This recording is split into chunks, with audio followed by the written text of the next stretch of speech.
Alright, so growing up, I heard 3 words all the time. And no, I'm not, I love you, I wish. Nah, I'm just playing. But like, on the real, like, 3 words I've always heard was, niggas ain't shit. And if it wasn't niggas ain't shit, it was bitches ain't shit. And I always thought to myself, I was like, is it really that like, they ain't shit, or is it, how are you choosing them?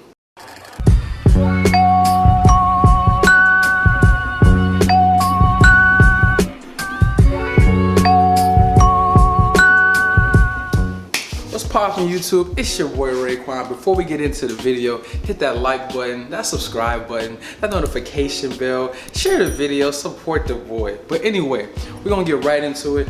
This video is about choosing that partner, choosing that person. So to really like understand that it's not that niggas and bitches ain't shit, but your decision making and your choosing of male and females are fucked up. So we're gonna talk about that in this video. So basically, like, because I've seen this a lot, people try to hop into things that they're not ready for.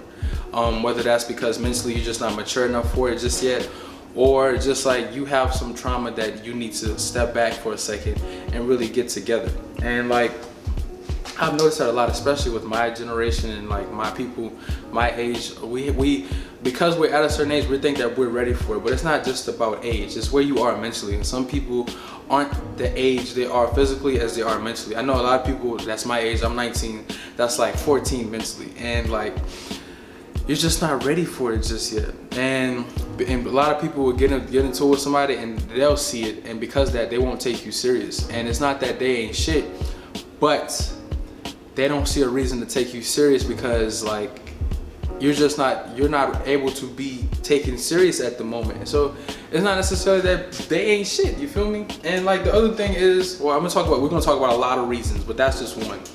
Another reason I would say is just how like, because I've seen this a lot in life, I've learned this a lot, is that a lot of things that happen to us in life happens because we allow it to. And I know that sounds like, it sounds really fucked up, but and it's not, we forget it, remember this, it's not in every instant, but there's a lot of times where things happen to us because we allow them to happen, especially when it involves other people. So like, when somebody mistreats you, from there you can step back and you can make this decision of speak on it, give them one more chance and peace out. Or you have every right in the book to be like, fuck it, and peace out from there. You don't have to stay and deal with that mistreatment, especially if that person knows they're doing you wrong. You don't have to sit there and sit there and endure that pain. And that's something that needs to change in today's society, where like, people believe that you're gonna be in a relationship with somebody, and of course you guys are gonna like maybe sometimes get into an argument or something, you may hurt each other's feelings, but you shouldn't be sitting there really enduring constant disrespect and constant like instability and constant like just constant negativity in that relationship. If it gets to that point, you guys have to say goodbye to each other and like move on. But like, you don't have to endure all of that stress for one person. It shouldn't be like that. The point of a relationship is supposed to be for you guys to come together and become better as a unit. And like, if that's not happening, then you need to really step back and analyze the situation for what it is. But another thing is, people in their right mind are never going to take you more serious than you take yourself. For instance, if I meet a beautiful young lady, and she's beautiful on the outside, but when we hang out, she talks about nothing of importance, nothing of substance, and all she cares about really is what she saw on her last reality TV show, and by the end of the night, I'm in her drawers. I can't say that I can take her serious. And I'm not shit for not taking her serious, but you didn't show me that you should be taken serious. You know what I'm saying? The same way, put it this way, if I go to a job interview, right, and I come in that shit wearing pajamas, I can't get mad then if I don't get hired for the job. Because kind of like when you go on dates with people, it's almost like a job interview. So you have to dress to the occasion. So I can't pull up to a job interview in pajamas and think that I'm gonna get the job. You have to dress the part, you have to look the part, you have to act the part, you feel me? So like, that's something else that people don't really understand. It's like, you have to take yourself seriously before anybody else does. Cause like, it's common sense. So yeah, and that goes both ways. Don't think I'm just talking to women. That's just, I'm a man and I deal with women, so that's, but men too. Like, if you slanging dick on the first meet, like, she's gonna look at you just as dick. And some girls really just want that, and they would be in a relationship just for that. But like, If you want something of substance, you're not gonna find that by just throwing yourself out there on the first night. And let me get the, let me know that, like, damn. All right, let me just say that I know that there's instances where couples have had sex on the first meet or whatever, and they have become something special. But there's a lot of times where they don't become something special, or if they do become something serious, it's toxic throughout the entire duration of the relationship. So that's something that needs to be stopped as well.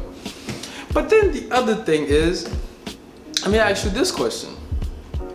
How much do you respect whatever gender you're going for, whether it's men or women, if you refer to like them as bitches or niggas instead of men and women? You know what I'm saying? Then you have to ask yourself, how much do you respect them? And if you don't respect them that much, then how do you expect them to respect you? You feel me? Because I believe that there's a power in words, and there's a power in what you say and how you say it. And just like when you refer to women all the time as bitches, you may not have the same amount of respect for them as you think you do, or you have any respect for them at all. Same thing with women. I was referring to men as niggas. No, we're men. Now, I'm not gonna sit here and be a hypocrite. I use niggas a lot. Like, if I had a nigga counter at the bottom of my life, if I come to the gates of heaven and God has to check my nigga count, I'm probably sitting at 2 bill right now, like 2 billy. So by the time I die, I probably done said nigga about 10 billion times. And I know that it's probably wrong, but I can't help it. But yeah, so you have to really ask yourself, like, are you showing them the respect that you feel that you should get from them? Everything has to start with you. And nobody's understanding that shit. Society doesn't teach like you first, and when they do teach you first, they teach you how to be selfish. They don't teach you how like you have to make sure that you're in order first before you try to get anybody else in order. And it's weird as fuck the way this world works. But yeah, what else is there when it comes to this nigga ain't shit, bitches ain't shit dynamic that I've always wanted to tackle? Oh, there's so many toxic personality traits, and there's so many toxic traits that people see early on that they try to ignore, or they try to just look past because, oh girl, he fine as hell, or damn, she got a fat ass, bro, I'm gonna let it slide. And you can't do that. You have to understand that everything physical is gonna fade away eventually. And once that shit fades away, what are you gonna be left with? You're gonna be left with the same toxic ass traits that you were with before. And now you ain't got nothing to fall back on, because now that ass then went to a fat ass to like a flat tire booty. Like, that shit gonna be like, it's gonna look weird, it's gonna droopy, it's gonna be looking weird as fuck. But like, that's something you have to think about, and you have to like really pay attention to somebody's character, and not only look at the way they treat you, but look at the way they treat other people. Now granted, there is some people out there, and I'm not this person, I can't be, but there's people that really are assholes to everybody except for their significant other. And I'm not gonna lie to you, I'm a little friendly, and I can't help, because like, I personally feel that my gift, we'll talk about that in a different video, I'm fucking up. But anyway, like, yeah bro, like, you have to pay attention. We have to start paying attention more as a society when it comes to picking partners, before we just run around saying niggas and bitches ain't shit. Because a lot of these people that y'all saying ain't shit because y'all was in a relationship for 2-3 months and they treated you like shit or whatever happened, could have been avoided had you just said no from the jump. And I'm telling you right now, saying no is a talent that everybody needs to eventually gain. So that's all I really have for you guys. My ass is out of breath. But yeah, so please just take what I say into account. I hope you guys enjoyed the video. I hope you guys got some good information. Let me know in the comment section anything you want to add to it, or anything you want to refute. Like I told you, nigga, your boy averaging a strong ass 30 views a video, so I'm always gonna be able to reply. I have no time, so fuck with me. Fuck with your boy, you feel me? But anyway, it's your boy RayQuan, and I'm out, man.